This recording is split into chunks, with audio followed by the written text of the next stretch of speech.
ఇది ప్రజాపాలన, ఇది కాంగ్రెస్ మార్కు ప్రజాపాలన. ఇలా జగదీష్ రెడ్డి గారు ఏమడిగారు?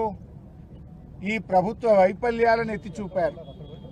గవర్నర్ గారి ప్రసంగంలో తప్పులను ఎత్తి చూపే ప్రయత్నం చేశారు. మధ్యలో కాంగ్రెస్ పార్టీ మంత్రులు విప్పులు అడ్డుకునే ప్రయత్నం చేస్తే, అధ్యక్ష మా అందరికీ మీరు పెద్దవారు, మీరు మా హక్కులు కాపాడాలి, మా హక్కులు కాపాడండి అని ప్రశ్నించిన పాపానికి ఇవాళ జగదీష్ రెడ్డి గారిని మొత్తం సెషన్కు సస్పెండ్ చేశారు. అంటే శాసనసభ అనేటువంటిది ఇవాళ ఉన్నది ఎందుకు? ప్రతిపక్షం ప్రశ్నించడానికే ఉంటుంది, ప్రభుత్వ తప్పిదాలను ఎత్తి చూపడానికే ఉంటుంది, ప్రజల కష్టాలను శాసనసభ ద్వారా ప్రభుత్వం దృష్టికి తీసుకుపోయి పరిష్కరించడానికే ప్రతిపక్షం ఉంటుంది.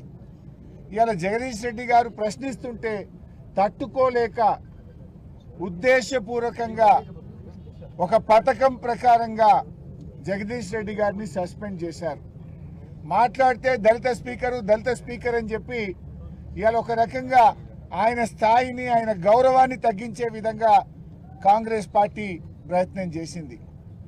గౌరవనీయులు కేసీఆర్ గారు ఆ రోజు ప్రసాద్ గారి పేరును ప్రభుత్వం ప్రతిపాదించగానే ఏకగ్రీవంగా ఎన్నుకోవడానికి సహకరించింది కేసీఆర్ గారు, బీఆర్ఎస్ పార్టీ.